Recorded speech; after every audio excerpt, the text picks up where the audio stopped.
Well, hello there. What is up? Welcome back. If you're new here, I'm Liz, your host here at Crimes Untold. I have my Profi. If you don't know what that is, it is a protein shake mixed with coffee. Because I am about to be 1 year post-op. Yes. So this one's going to be a little different. And obviously you can tell I'm clicking away on my computer. I wanted to talk about the different does that have been identified and have been solved. I know, I'm lacking. So, let's go back to, let's see.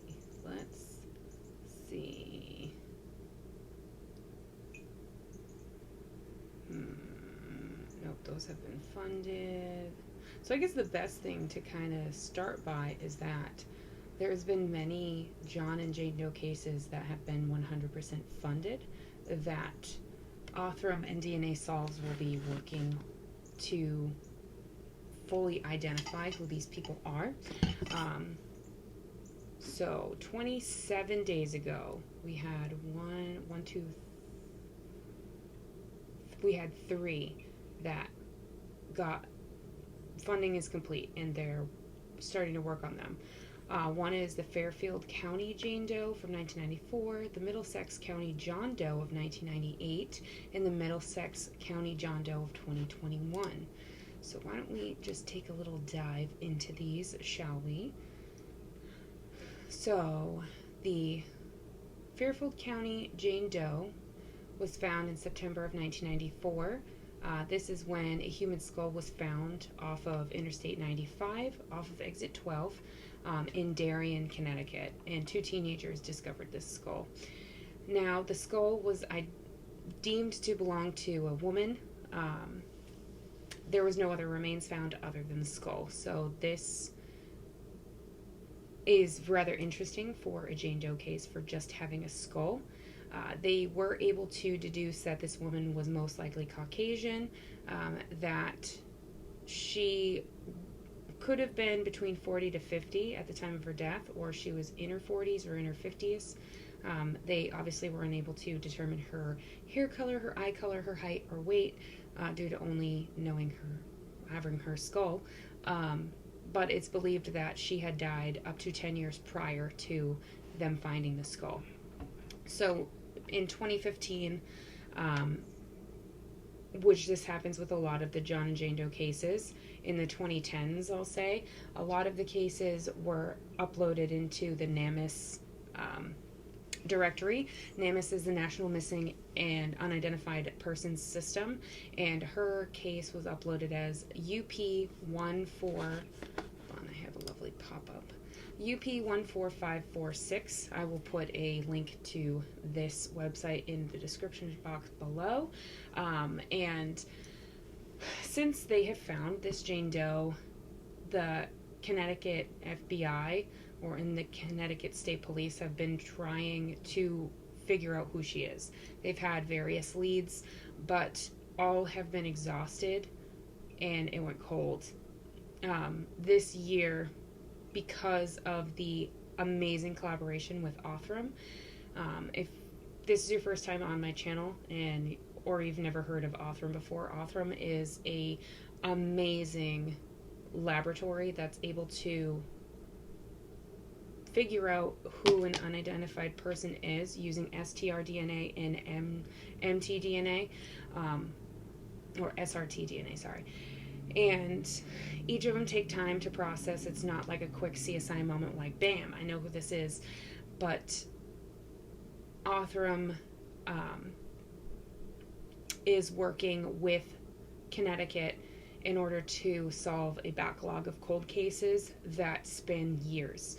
So if anybody people that are watching this, have any information about the Fairfield County Jane Doe from 1994, please call the Connecticut office of the Chief Medical Examiner, and that number is 860-679-3980.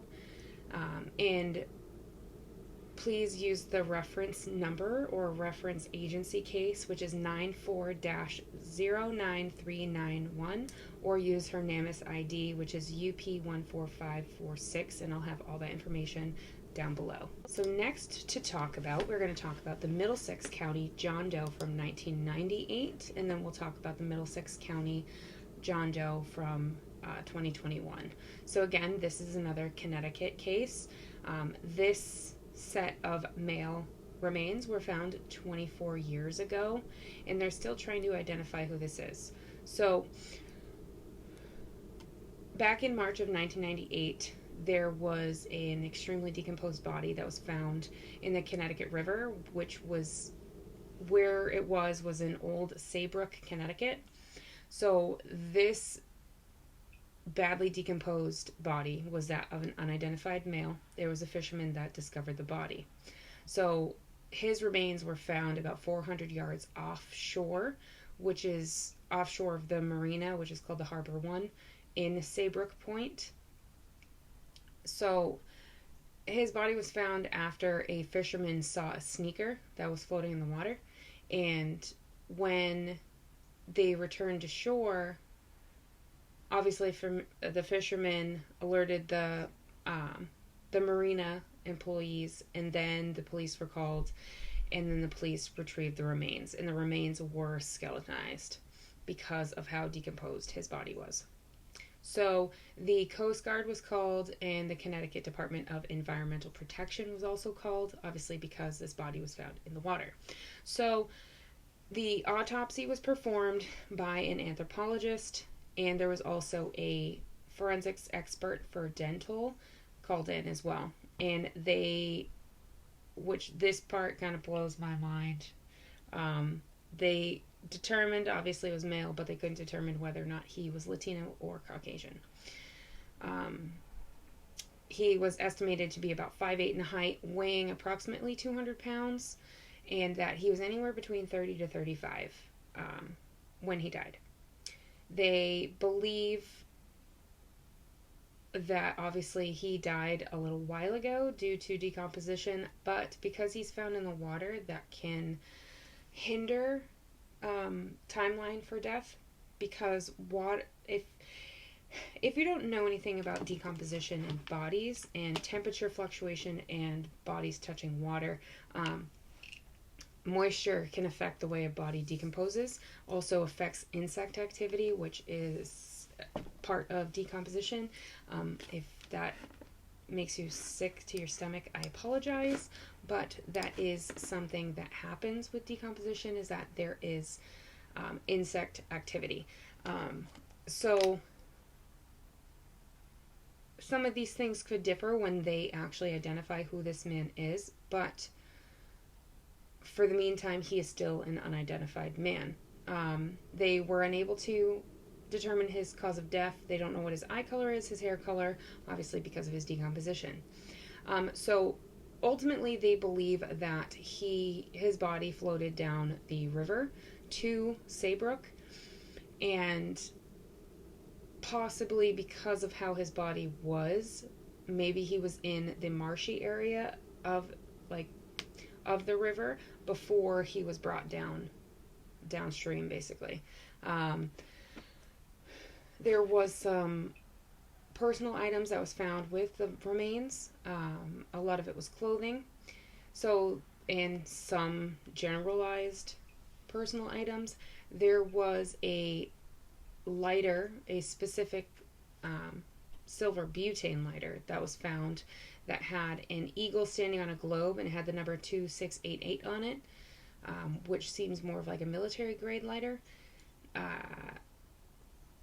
With the remains, there was also a coat with a purple zipper, a size 9.5 Fila brand sneakers, which oddly enough, I was just talking about the brand Fila with my mom and how it's like coming back, which is kind of weird. There was parts of black pants and some black socks found as well that were really like crusty busty. So because we don't know who this man is, they did do a facial reconstruction. I will put that on the screen if I have access to his picture, and I'll put it on the screen right here. So they did that, and his dental records were also submitted to the American Dental Association and the Department of Defense's dental unit. His facial reconstruction has been distributed worldwide, and he's even been featured in a playing card deck that was mass produced by America's Most Wanted, which that playing card deck is states cold case. So each card has a cold case on it, and he is on one of them. And these playing card decks are actually given to state prisoners, and I think that's done on purpose so that they can reflect on if they are a serious offender, a serious violent offender, they can reflect on their crimes and possibly show remorse. But this man in particular is on the 9 of Hearts card. So also, when they mass distributed his facial reconstruction, they also distributed the information about the clothing that was found with him, as well as the lighter and the model. So he would be uploaded into the NamUs database in 2008, in May to be specific, and his NamUs profile is UP1821. His identity is a complete mystery. We have no idea who he is, and this has gone cold. And obviously, with the help of Othram now, which Connecticut partnered with Othram last year, so in 2022, and they are using, obviously, advanced forensic DNA testing to identify who this is, or to help get us closer to a relative of his to possibly identify him. So if you are watching this and you have any information about the Middlesex County John Doe from 1998, please contact the Connecticut Office Medical Examiner at 860-679-3980 using the reference number or reference agency case number of 9803624 or his NamUs ID, which is UP1821. So our last one we're going to be talking about is the Middlesex County John Doe from 2021. This obviously is a very recent one, but so a set of skeletal remains were found at 1000 Silver Street in Middletown. And what was first discovered was a left femur and a right ulna, and this was determined to be male. So this was in June of 2021. Well, they would end up finding possibly the rest. There's a lot that's not released about this, but they believe this man was about 6 feet in height. Obviously, they can't determine his eye color, weight, his age, his ethnicity, or his hair color, or even cause of death because of his skeletonized remains. So if it was something that was through the dermis or epidermis, we wouldn't know because we only have bones. We don't have any tissue. We don't have, unless there is a sign on his bones, which then an anthropologist would be able to discover during further examination of his bones. We don't know. So investigators for the Connecticut State Police have been working hard on this case, and within days of him being found in June, his case was entered into NamUs with the number UP81587. But again, this case has gone cold. And thankfully, with the help of Othram, we might find out who this is. There is no subordinating pictures when it comes to this case. The only picture I've really found is a picture that was added onto DNA Solves, which I'll put the links to each of the pages for these people on the description as well for this. But the only picture that I have found is a picture of a field, and I'm pretty sure this is the open field in which this man's remains were found. So if you watching have any information when it comes to the Middlesex County John Doe of 2021, please contact again the Connecticut Office Medical Examiner at 860-679-3980 using the reference agency case number of 521-13367 or using his NamUs ID, which is UP81587. So that, my friends, is both Middlesex County John Does of 1998 and 2021, and then the Fairfield County Jane Doe of 1994. All of these have been privately, or, well, technically it's publicly funded, because DNA Solves will put these cases on here, and anybody can contribute to these cases.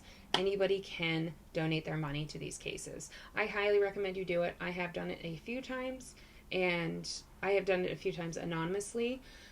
My hope is that potentially, if this does become my career, that I can one day help donate more to potentially finding out and figuring out a bunch of these cases. So I hope you guys enjoyed, and I will see you guys in my next video.